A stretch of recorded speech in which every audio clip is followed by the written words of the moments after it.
शिव तत्व कह रहा है, भगवान शंकर की कथा कर रही है, शिव महापुराण वर्णन करती है। शिव तत्व कहता है भगवान शिव ने ब्रह्मा और भगवान विष्णु को एक खंबे के घर्षण से, अग्नि के खंभ से, शिवलिंग के आकृति से भगवान ने प्रकट होकर दर्शन दिया। भगवान ने प्रकट होकर दर्शन दिया।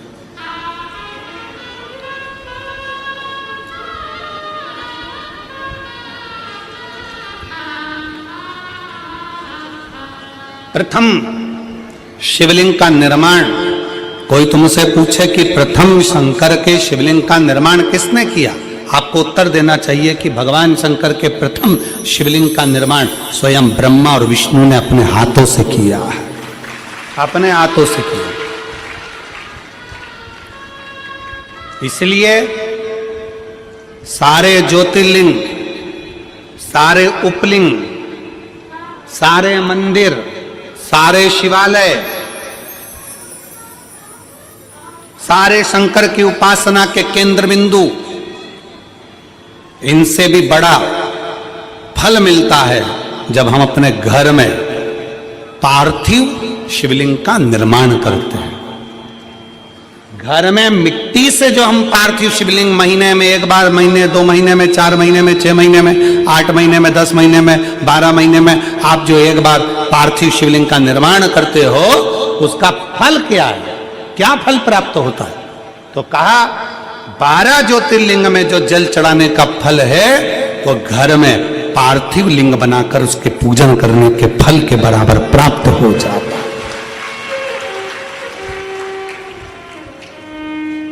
साल में एक बार श्रावण के महीने में, श्रावण की शिवरात्रि पर पूरे भारत में ही नहीं, देश और विदेश में भी लोग ऑनलाइन पार्थिव शिवलिंग का निर्माण करते हैं। आप लोग करते हो कि नहीं करते हो? हाथ उठाओ जरा, कौन कौन करता है? सब करते हो? रखो रखो, वापिस रखो। पार्थिव शिवलिंग का निर्माण करते हैं, उसका पूजन करते हैं, आराधना करते हैं। अब हम आपसे पूछें, जब से आपने श्रावण का शिवलिंग बनाना प्रारंभ करा, जब से आपने शिव महापुराण की कथा सुनना प्रारंभ करी, जब से आपने भगवान शंकर के मंदिर में 1 लोटा जल चढ़ाना प्रारंभ करा, वो दिन और उसके पहले के दिन दोनों निकाल लो। जो पहले के दिन थे वो बड़े कष्ट के निकलते थे। जब से शंकर जी के मंदिर जाना, शिवलिंग बनाना साल में एक बार और शिव पुराण की कथा सुनना प्रारंभ करी, तब से मेरे बाबा ने तुम्हारा हाथ पकड़ना प्रारंभ कर दिया, तुम्हें आगे बढ़ाना प्रारंभ कर दिया। ब्रह्मा और विष्णु ने मिलकर भगवान शंकर के शिवलिंग का प्रागट्य करा। सबसे पहला शिवलिंग भगवान ब्रह्मा और भगवान विष्णु ने प्रकट किया। इसलिए शिव तत्व कहता है, भगवान शंकर की कथा कहती है कि शिवलिंग का निर्माण ब्रह्मा और विष्णु ने करा। भगवान नारायण की धर्म पत्नी लक्ष्मी और भगवान ब्रह्मा जी की धर्म पत्नी ब्रह्माणी दोनों ने शिवलिंग की स्तुति करी। तब भगवान ब्रह्मा और भगवान शिव ने जब शिवलिंग का निर्माण कर वहां पर स्थापित किया, तो लक्ष्मी और सरस्वती को उनकी सेवा में लगा दिया। सेवा में लगाया, तब भगवान शंकर उसी समय पर प्रकट होकर ब्रह्मा और विष्णु के सम्मुख में अपनी आकाशवाणी से कहते हैं, अपनी आकाशवाणी से,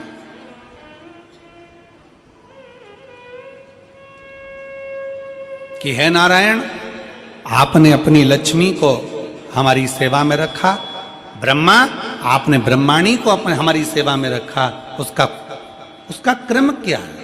तो भगवान नारायण कहते हैं कि जिसके घर में शंकर का शिवलिंग होगा, जिसके घर के अंदर शंकर का शिवलिंग होगा, जो शंकर के शिवलिंग पर 1 लोटा जल चढ़ाने के लिए मंदिर जाएगा, जो कभी भगवान शंकर की भक्ति में डूबा होगा, तो उसके घर में 2 देवियां सदा के लिए विराजमान होगी। पहले नंबर पर लक्ष्मी और दूसरे नंबर पर सरस्वती, हमेशा हमेशा के लिए विराजमान। लक्ष्मी भी होगी और सरस्वती भी होगी।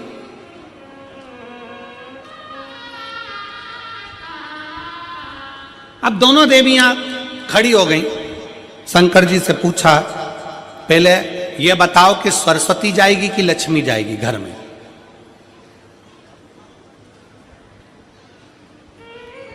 हमने रायपुर की कथा में कहा था पुरुष की आदत रहती है वो एक कान से सुनता है, दूसरे कान से निकाल देता है, और माताओं की आदत रहती है दोनों कान से सुनती है और मुंह से निकाल देती है, बोल देती है।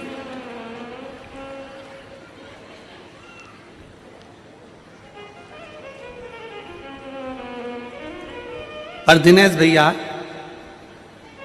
हम 2-3 बार तुम्हारे यहां आ चुके, पर तुम्हारे यहाँ की माताओं की ऐसी आदत नहीं है कि दोनों कान से सुना और मुंह से निकाल। सारी बहुएं, चाहे तुम्हारी चाचियां हो, काकियां हो, काका हो, चाहे तुम्हारे घर की बहुएं हो, चाहे बेटियां हो, बहन आदि हो, सब शिव कृपा के करुणा के पात्र हैं। बड़े भाव से सब एकजुट होकर सेवा में लीन रहते हैं। इसी के लिए साधुवाद है। आपके पूरे परिवार साधु था, शिव तत्व है।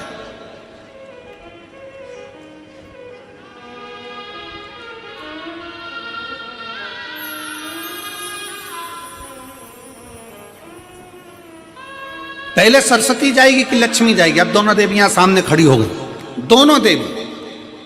कि किसी के घर में शंकर का शिवलिंग होगा, या कोई शंकर को जल चढ़ाने के लिए जाएगा, या कोई शंकर की भक्ति करेगा, या शिव महापुराण की कथा श्रवण करेगा, तो दोनों देवियों में से सबसे पहली देवी कौन उसके घर में जाएगी?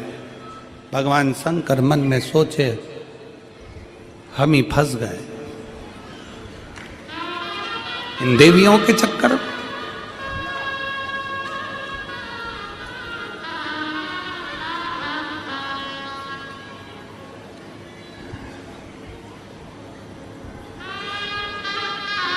अब शिव जी मुस्कुराकर उत्तर दिए, ऐसा नहीं है कि पहले एक देवी जाएगी फिर दूसरी देवी जाएगी। शिव महापुराण में भगवान शंकर वर्णन करते हैं ब्रह्मा और भगवान नारायण की साक्षी में, जिसके घर में शिवलिंग होगा, जो शंकर के मंदिर में एक लोटा जल चढ़ाने के लिए जाएगा, जो शिव महापुराण की कथा को श्रवण करने के लिए जाएगा, उसके घर में दोनों देवियां एक साथ कदम रखकर प्रवेश कर जाएगी। सरस्वती का कदम पड़ेगा, बुद्धि आएगी, विवेक आएगा, और फिर लक्ष्मी का कदम पड़ा तो लक्ष्मी उसके घर में श्रेष्ठता के साथ निवास करेगी। शिव तत्व है, शंकर हो। भगवान शंकर पर चढ़े हुए जल का आचमन करना, केवल पीना, 3 ताप को समाप्त कर देता।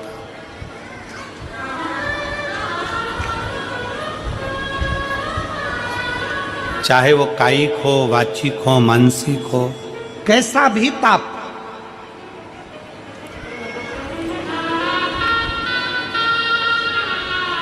और यदि कोई तुमसे कह दे कि शंकर जी पे चढ़ा हुआ जल नहीं पीना चाहिए, तो उन महाराज जी के चरणों को प्रणाम करो और उनसे कहो अच्छे से शिव पुराण पढ़ो।